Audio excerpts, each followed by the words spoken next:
నమస్తే YouTube family. ఇప్పుడైతే నేను మటన్ కర్రీ అయితే చేస్తున్నాను. మీరు చూసేయండి. నేను ఒక చిన్న ముచ్చటగా ఒక స్టోరీ చెప్తాను. మన అమ్మాయిలకి రిలేట్ అయ్యే స్టోరీ. అది ఖచ్చితంగా రిలేట్ అవుతుంది అందరికీ. నచ్చితే కనుక ఖచ్చితంగా లైక్ చేయండి ఫ్రెండ్స్. మీరు లైక్ చేస్తే నాకు చాలా చాలా సపోర్ట్ చేసిన వాళ్ళు అవుతారు. ఇప్పుడైతే మనం పెళ్ళికకు ముందు మన అమ్మ నాన్న వాళ్ళు అది నేర్చుకోమ్మా ఇది నేర్చుకొని పెళ్ళైనాక ఇబ్బంది అవుతుంది, అత్త మామ దగ్గర హస్బెండ్ మంచోడు వస్తే సరిపోతుంది, లేకపోతే నీ లైఫ్ ఎట్లా ఉంటుందో ఏమో, మేము ఉంటాం కదా, అది నేర్చుకోండి ఇది నేర్చుకోండి, మార్నింగే లేపడము, ఇవి తెలుసుకోండి అవి తెలుసుకోండి అని చెప్తూ ఉంటారు కదా. మనమేమో ఆ టైంలో కేర్లెస్ చేస్తూ ఉంటాము.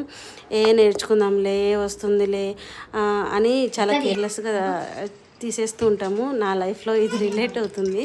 ఎందుకంటే నేను చాలాసార్లు మా మమ్మీ కూడా నేర్చుకోమ్మా అంటే అస్సలు నేర్చుకోలేదు. పప్పు లైట్గా అట్లా నేర్చుకునేదాన్ని. పెళ్ళయ్యాక మా ఆయన మంచివారు కాబట్టి సరిపోయింది. లేకపోతే నా వామ్మో ఎన్ని మాటలు అనేవాళ్ళు కదా.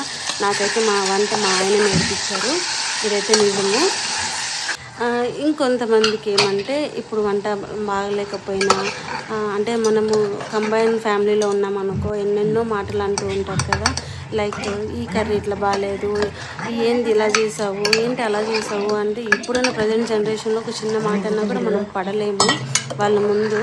వాళ్ళు అన్ని మాటలంటూ ఉంటే మనకు ఇంకా బీపీ రేగిపోతుంది అనమాట.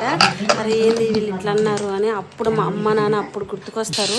అబ్బా అప్పుడు అమ్మ నాన్న చెప్పిన మాటలు మనకి నిజమే అయ్యాయి, అప్పుడు నేర్చుకుంటే బాగుండు కదా అని అప్పుడు రియలైజ్ అవుతాము. ప్రతి చిన్న చిన్న వాటికి వాళ్ళు అనే మాటలకి మన అమ్మ నాన్నలు గుర్తుకొస్తూ అప్పుడు రియలైజ్ అవుతూ ఉంటాము. అమ్మ ఎందుకు పెళ్లి చేసుకున్నామా అని. ఇది ఖచ్చితంగా రిలేట్ అవుతుంది కదా మీకు కూడా.